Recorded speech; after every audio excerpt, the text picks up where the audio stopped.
Okay, there's a connection, our presentation. Well, we're waiting for participants to join and we'll be starting soon. I hope everyone can log in quickly, but it's very rainy today. It's a rainy day outside. I see participants are connecting. That's great. Super.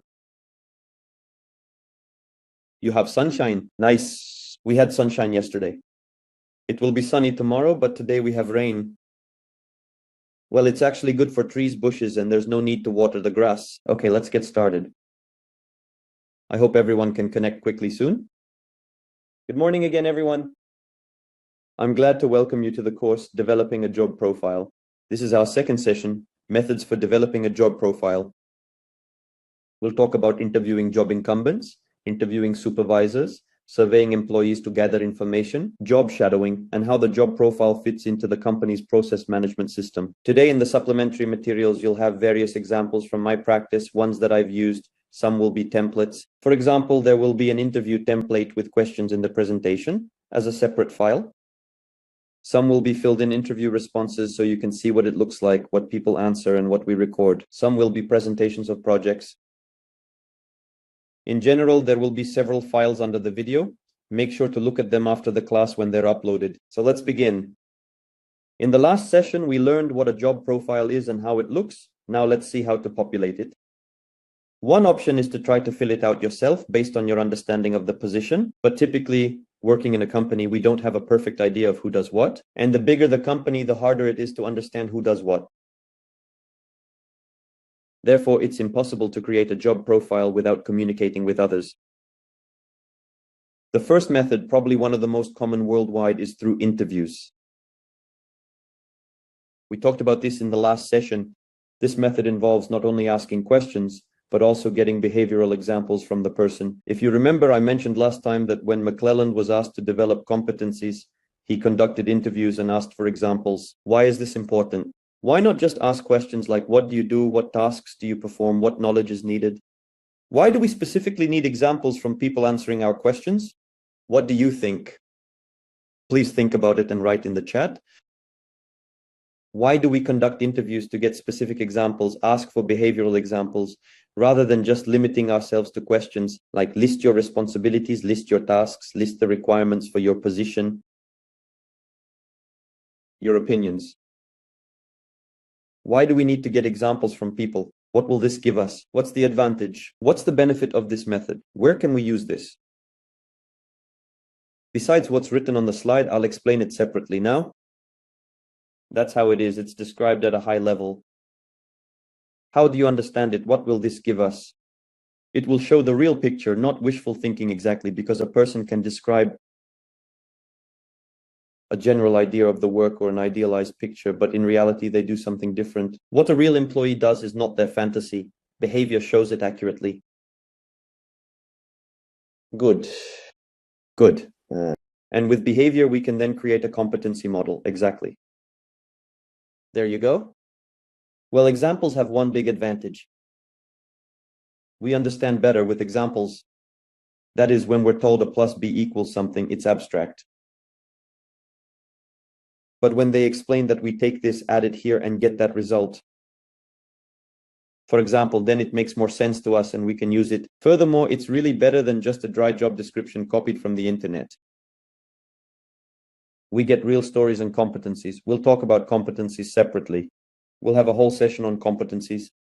But real stories are useful so that later, for example, we discussed how we use the competency profile. For instance, in discussions with a manager, we can say that one of the most important requirements seems to be this, because most people in this position talked about it, and here's an example story. So these are very good arguments for managers to convince them about prioritizing requirements, or that the profile should be a certain way. So it can be used in many places. That is, real stories can be relied upon. They're hard to argue with. When we say that Vasya in this position said he had this experience, it's a fact. And of course, it allows for a more objective evaluation of the position if we're using it to evaluate the position. Let's move on. Here's what such an interview looks like. You'll have a set of questions in an additional Word file. This set of questions is a bit broader than the one in your example competency profile. And it looks like this. These questions are meant to be asked during a conversation with the person.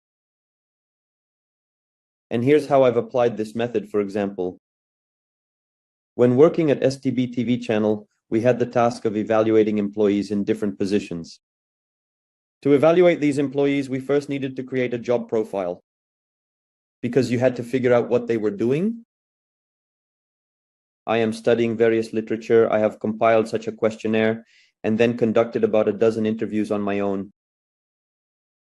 So we started with one position with the directors, started doing interviews, seeing how people responded, saw that the answers gave me insight into the post and allowed me to gather effective information. Next, I invited a few recruiters to my interviews for observation to see how I conduct these interviews.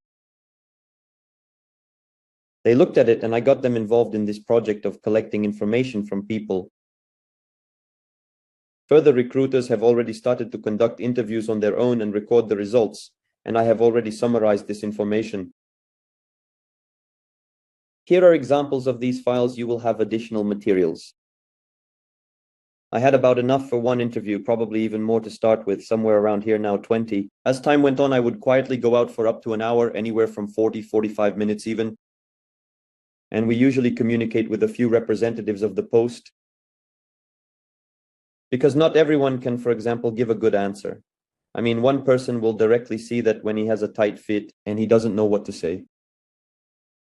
And other people say, usually, for example, if I had a sample of 10 people, here are 10 people.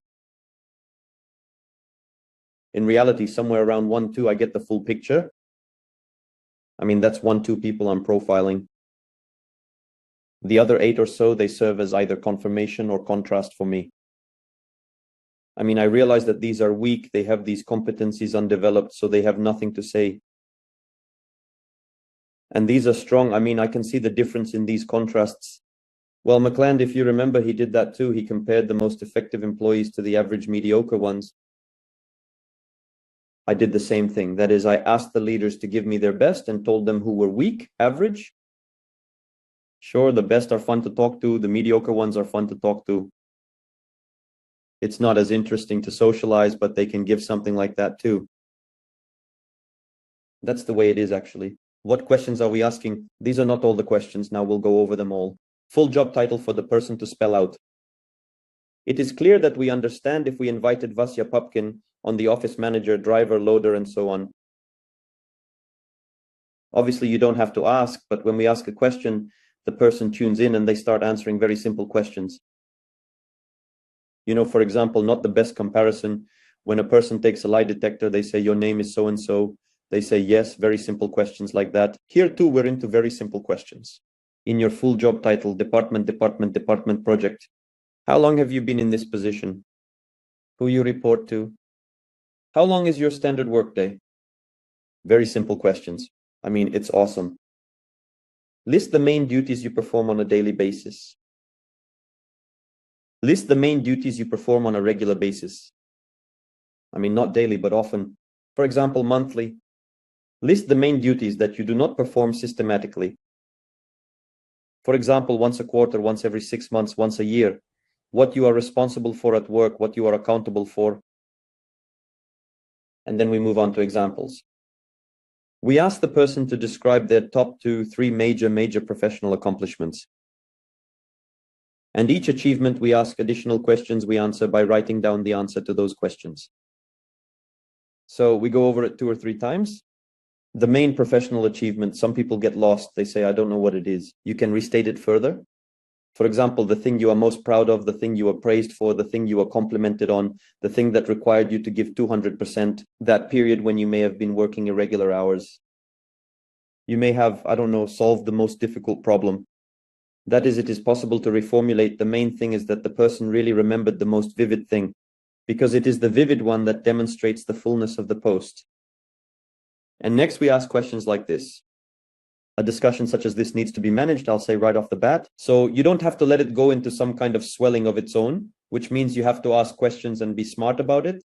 This is where I connected recruiters to my project, because recruiters are usually good at this. They know they need to ask their questions in an interview. They know how to ask questions. Well, of course, many other spells can take too. So describe the situation. What was your role? Who else was involved? What role did they play? How was the job responsibility divided?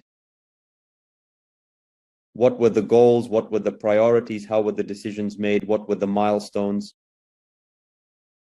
What resources were available? What challenges and difficulties have you encountered? What have you done to overcome these challenges? These are the 2 or 3 examples that we asked the person. First of all, people who have a story to tell are very interested in talking about it. So this is where people respond, and this is where they really catch fire. I mean, you can see it as they are getting started, they are revitalized. They start telling them so funny. Some of my people were even getting into the swing of things. They were having fun. They were creative collaborators. Now I am trying to remember any drivers or other guys. Yeah, I guess it depends on the type of personality, but in general, people here are willing to talk about it. And these questions serve to some extent as a warm-up for the next set of questions, which are probably among the most difficult. The person who came and sat down in front of you probably will not answer them right away. So there are 2 or 3 situations here, just duplicate questions. And then we ask the person experienced it all anew. Yes, he remembered it all, realized it all. And we ask questions that are difficult to answer unless we are tied to specific situations. So questions, what technical knowledge you need to have to be effective in your position. And then you are already discussing with the person, the answer is possible to the situation. Go back and ask how in that situation it helped you. Who do you most often commiserate with on the job? What job takes up the most of your time? What kind of documentation do you encounter on the job? Tell us how you plan your work. What would you do to improve your job, department, or project work depending on what the person is working in? What have you already done to improve your performance? What motivates you in your work? What helps you do a better job? Do you have to help someone? Do you have to ask for help? Do you have to resolve conflict situations? And at the end, probably the most important questions in this, but some of the most important, list the fundamentally important knowledge without which it is impossible to do your job. The person has already told everything. He is maximally concentrated, maximally aware of what is being talked about. One last question. If you were promoted, what kind of person would you take in your place? Describe professional personality traits and tell why these particular traits are important. Here is a set of questions like this. Now I'm going to try to open the file where we captured all this to show you roughly what the answer looks like. It's on Excel right now. Here we go. These are all files that will be available to you. Well, look, there's different tabs right here. I opened the interview fold. Please note, all the questions are written in my lines. 33 questions. I mean, you've seen them. We just went through them. Okay, now I'm going to zoom in. At the top, I have the recruiters listed here who have helped me. That is the recruiter's name, so I can go back to them later if I need to. You see, they collected me there. I don't know how much some cells are hidden, apparently that hid. Maybe not the most relevant ones out there. I mean, somewhere in there, we put the answers together at 13. Next, there are people's responses. XML version 1.0 encoding UTF-8, XML. Somewhere, by the way, there were other additional questions right here. So we use different approaches, but you'll see it all. And here are the answers. Here's the answer. There's a lot of them written in text. This is then analyzed and selected. By the way, I have highlighted the most typical answers in blue here. Further here, we have been developing already an assessment. I didn't remove anything unnecessary, which means it's a generic profile for you. You may not find it useful, but here are some examples of interviews here. I didn't delete anything, so you might have some additional examples. This is the first example. Let's try opening some more files now. So there's examples of competency profiles, behavioral examples, one more file.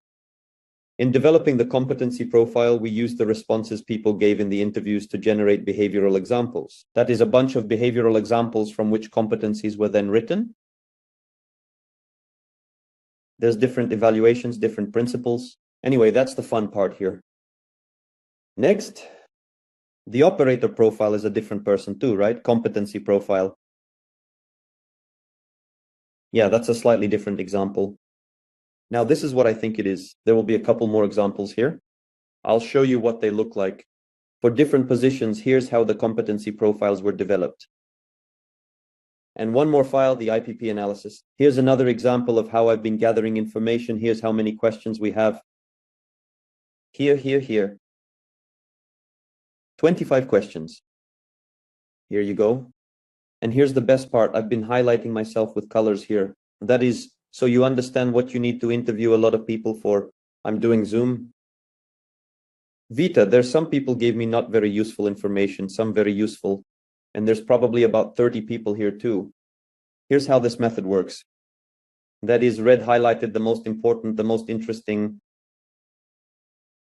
Having this information in this form, you can then with any executive, not that you can argue, but very confidently negotiate and discuss anything: development program, evaluation criteria, development of KPI system, bonus system.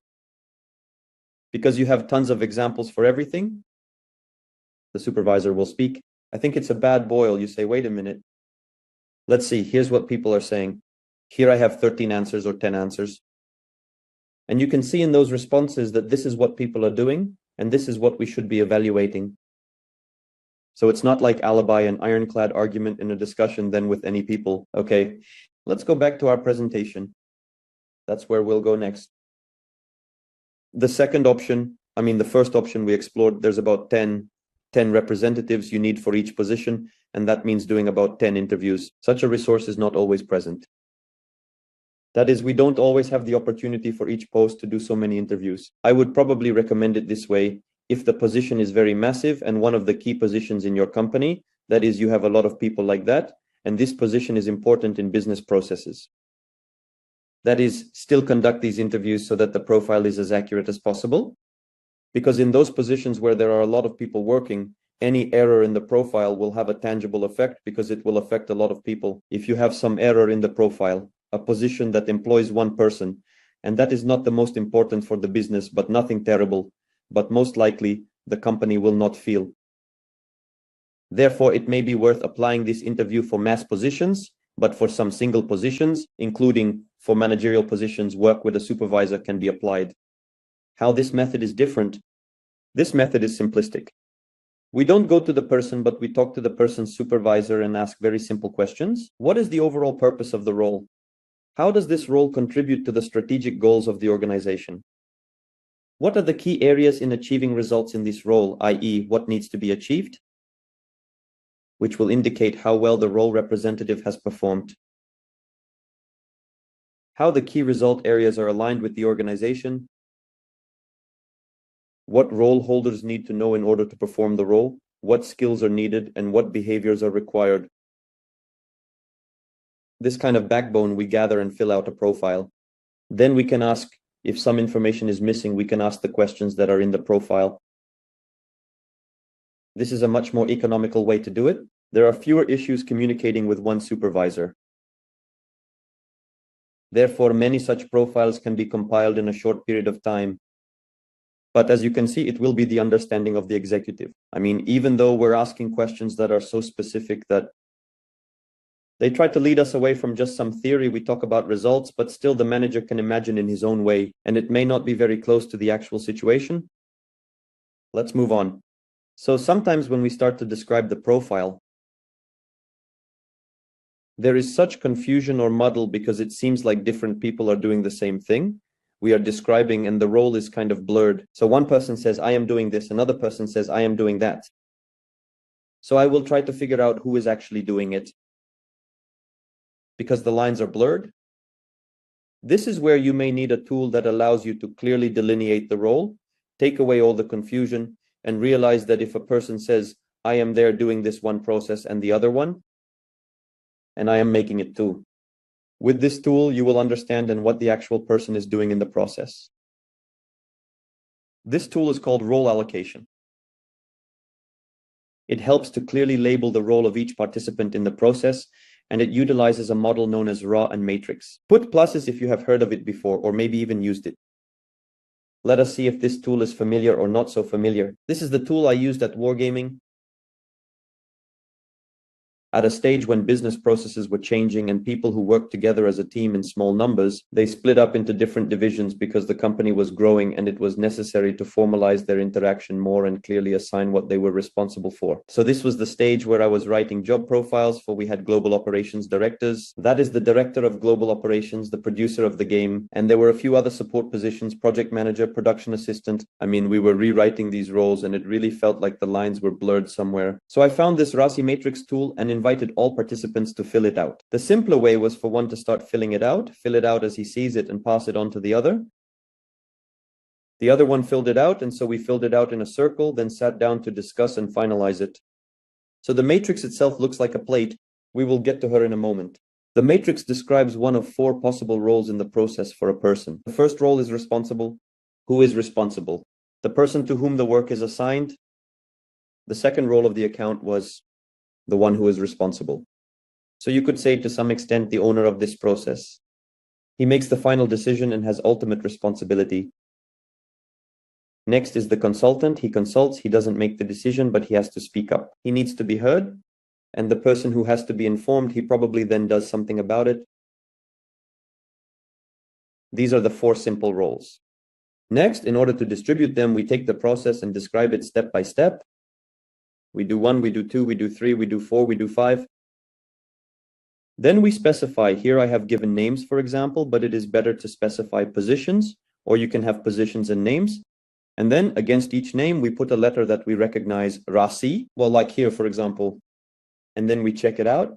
We should not have a lack of in every line, that is who is doing the work, and it shouldn't be too much.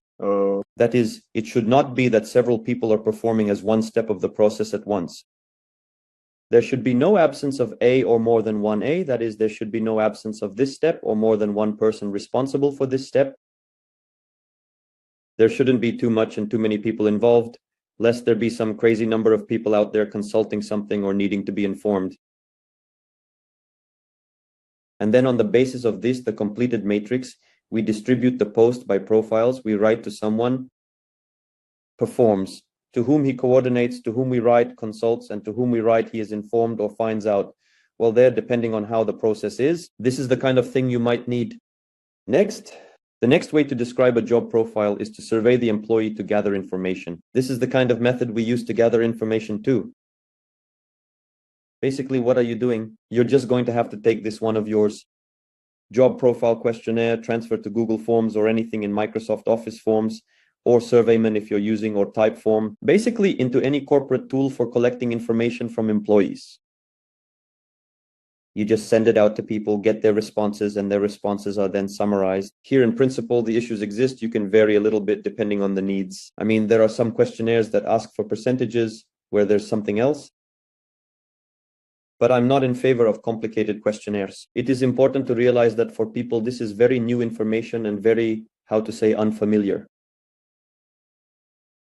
If you make the questionnaire more complicated, it will be difficult for them to understand it. That's why I'm in favor of simplicity. I'm in favor of just moving those questions to the questionnaire.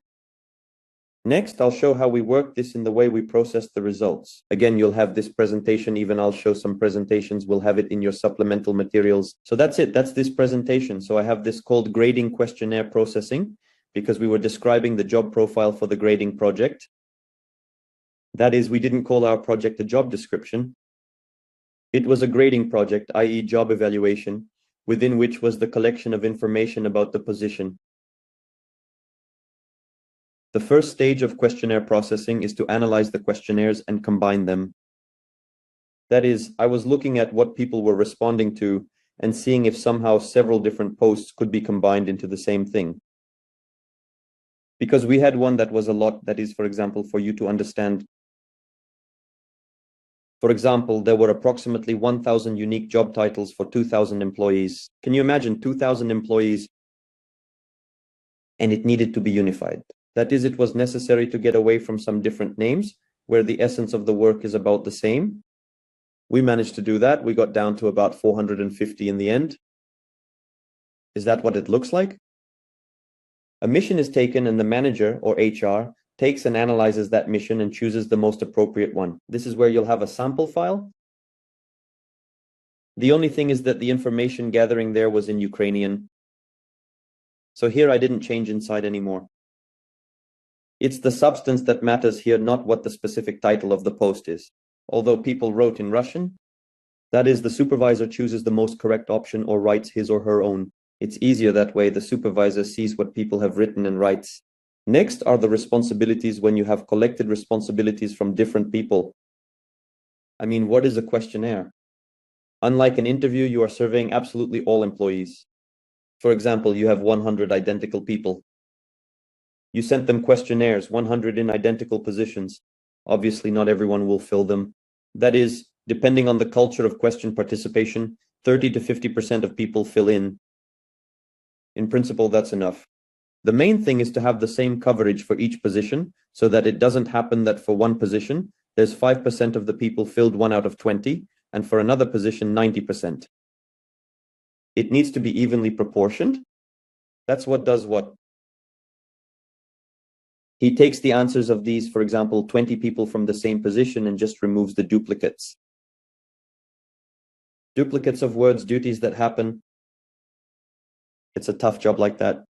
In general, in principle, a lot of things to do from the Charo selects duplicates. If necessary, rephrase, and then the supervisor chooses the most correct version. That is, it takes what is required or rewrites it. The same performance criteria. This is where the pro grading slides come in. Again, I didn't take anything away from my presentations. That's not really what we're interested in. Grading, just so you understand what it looks like. It's about the terms of association, how we compare. That's of less interest to us. And here's another presentation about the same project at the level of the whole group. I mean, in this company where we were braiding, there was the challenge of to do a project on several different companies, a large media group, to build some kind of common. And then there's the water information, problematizing that people hold the same job title and do different jobs, or conversely hold different job titles and do the same job. Reasons for solving the problem. The principle of how we describe the position is important to realize that we are not describing the employee from the position. This, by the way, is the presentation we showed the executives to before the project started. The time required for the job description and screening, 1 hour of employee time is when the employee fills out the questionnaire, and half an hour of supervisor time. We have had it happen that after an employee fills out a questionnaire, the supervisor is still coordinating it. In the case of our project, we had an Excel form, but it's very inconvenient. We were given counselors.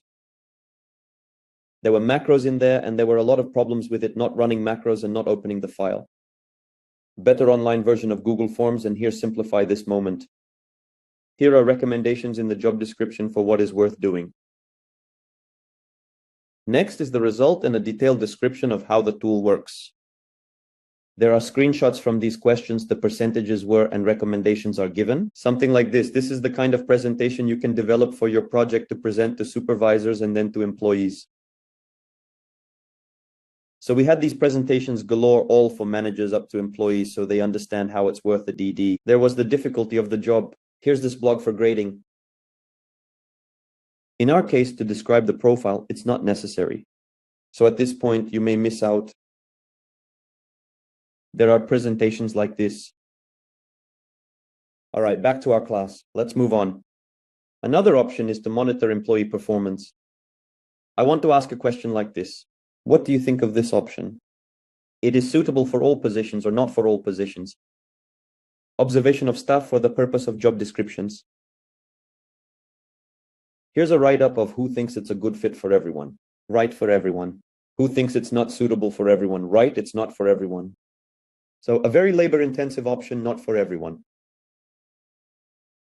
That is not for everyone because labor-intensive, if any other arguments can be made. Or maybe someone thinks it's basically a one-size-fits-all. And silence, as they say in school, right? All right, I won't. It's also not for everyone because we're observing we might miss details or skills of some kind. Oh, that's interesting. So a description of the method. It's a direct observation of the person. However, it is most useful in jobs that involve obvious physical activity that is at the core of the job. Where people think with their heads, however, it is called cognitive character. Cognitive meaning when we engage our minds.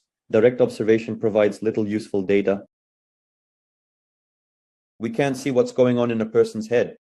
He's thinking, creating. So surveillance works more for positions like this, where people work with their hands rather than their heads. Further, a camera is often used for surveillance so that the person does not have the feeling that someone is standing over his head. Although he will realize that there is a camera somewhere, but we warn him it's not a hidden camera. But it's easier for him, and he may think, or maybe not, my whole workday is being watched. I mean, it's a little easier for him. Further, the professions that are suitable are some kind of machine operator, adjuster, some kind of construction worker, police officers, patrol officers, flight attendant, bus driver, housekeeper, cleaner, skilled craft laborer, and so on, plumber. I mean, those kind of, the ones called blue collar working professions.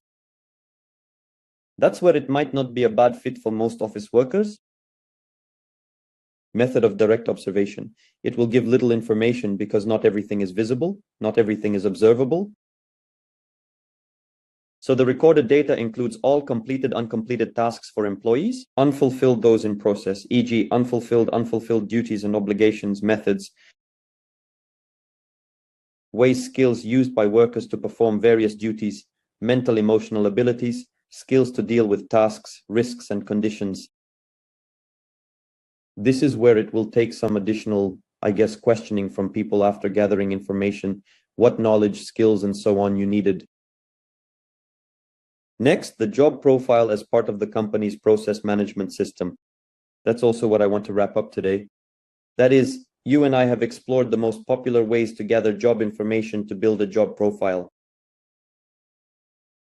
We'll talk more about competencies in a separate session, but let's talk about how a job profile can fit into a company's process management system.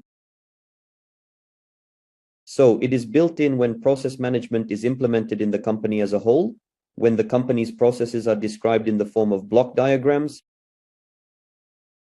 which is the most common, or as a table that simply lists the actions. Tell us how process management is being implemented in your company. Do you have a flow chart outlining what employees are dealing with or not? Or some future perspective for now? Please share how it's going for you in this regard. As I recall, trying the project was frozen. Okay. I'd like to show you how a job profile description can fit into this massive project right here. To tell you a little bit about what it consists of. When companies think about building a systematic business, regulating processes, fixing them for different purposes, sometimes it's for the purpose of process optimization. Sometimes to find some problems, losses, eliminate some mistakes, save money, and so on. Sometimes this is done to re-engineer processes. That is, the company realized that they need to change jobs, they're worked offline, online. Sometimes it's for certification, sometimes it's for knowledge retention so that the turnover of people doesn't affect processes. The company begins to describe processes first at the top level, then at the bottom level, then in detail, and creates several documents, one of which is a job description. A job description is essentially a truncated version of a job profile. There is slightly less information there than for a job profile. This is also when regulatory documents like process regulations are created. Here's an example of what a process diagram might look like. This is the higher level breakdown of the lower level division. Here's what typically results from such projects. It includes a process description, process flowchart, process regulations, as well as department guidelines and job descriptions. The department structure should be developed this way, and a proper job description. Regulation is important as it allows for training, goal setting, and decision-making and control. It also evaluates whether people are working correctly and following regulations. Regulation has pros and cons. The pros are that it allows for work standardization. When everything is clearly defined, even without direct supervision, the employee is more likely to follow the described process. This applies to both the implementation and operational phases. It may not be very relevant to you now, but it's worth preparing for. This could be your next project. What do all these regulations look like? Here's an example of process regulations with standardized documentation. There will be mandatory and optional parts, content, general provisions, overall process description, and a graphical process flowchart. These processes are often depicted graphically. Then there's a description of process operations, goals and indicators, and methods for process control and execution. So we can say that process regulations are like a process profile. There's a person's profile on one side and a process profile on the other. Together, they form a cohesive whole for business management at a systemic level. Next is an example of how department guidelines might look. Formal parts, optional parts, then general provisions, organizational structure, list of processes, rights, responsibilities, interaction with other departments, goals and indicators. As you can see, the department guidelines overlap significantly with the job profile. And finally, the job description. When a job description is part of a larger process management project, it looks like this. There's a formal part that's necessary for procedural reasons. Then there's the content, which isn't always required, followed by general provisions, requirements, and qualifications and job duties. Notice how it's broken down into annual, quarterly, monthly, weekly, daily, and as needed tasks. Next, it specifies responsibilities, rights, and interactions, employee KPIs or performance indicators, work regulations, and a sign-off sheet for the employee to acknowledge. That's what this document looks like. So if you see a need to implement something like this in a company, perhaps as part of a project, you'll understand how a project describing job profiles could be useful in that larger project and how data could be transferred there. Here's today's homework assignment. You'll need to describe 2 new profiles. You've already described one for a position in your first homework, but now you'll need to do it for new positions. Don't repeat yourself. Use 2 different methods. For example, a questionnaire plus an interview. For the homework, you only need to conduct 1 interview with 1 person. You don't need 10 for a position, just 1 interview is fine. Or you could do an interview plus communication with a supervisor, or communication with a supervisor plus a questionnaire. For homework purposes, you can send the questionnaire to just 1, 2, or 3 people, not necessarily a large number. You could even observe someone in a relevant position, watching how they work, though this will take more time. So choose what's most relevant for you. If it's an interview, the homework result will be the completed interview. If it's a questionnaire, the result will be the completed questionnaires from employees. If it's communication with a supervisor, it will be the communication template filled out based on the supervisor's words. And if it's observation, it will be your observation notes. If you want, you can also fill out your job profile template after all this, but that's optional. You simply take the data from the interview or IPP and transfer it to the job profile. Since you've already filled out the job profile itself, here I'll focus less on completing the job profile and more on gathering information. That's your interesting homework assignment. This concludes session number 2. I'll now answer your questions if you have any. Next, we'll talk about the competency section. Because there are nuances with competencies, there are certain approaches and requirements. You need to know how to write behavioral indicators correctly. It's a very delicate process. So we'll dedicate a separate session to this to ensure it's done well. In the 4th session, we'll look at what's already prepared.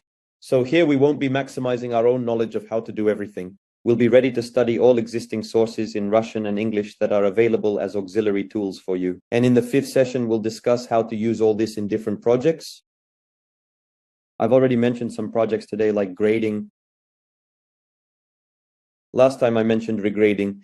In the 5th session, we'll examine in detail what kinds of projects can make the most effective use of job profiles so that all your work is in demand and used to benefit the business. Those are the plans going forward. Now, if there are any questions today, I'm ready to answer them. Please write them down. If there are no questions, you can write what was most useful and valuable for you today, what you're taking away from today, what you're leaving with. So are there any rules for how the purpose, functional responsibilities, verbs, or anything else should be worded? How to check if it's written correctly? Good question. Sometimes such recommendations and even requirements are encountered. But here it's more about common sense. Because when we add such requirements, it can sometimes be difficult to write a verb. So common sense is more important here when we talk about the purpose of a functional position. When we talk about the purpose of a position, as I wrote in the homework assignments, it's what the position was created for. That is, sometimes the purpose of a position is described as what the duties are.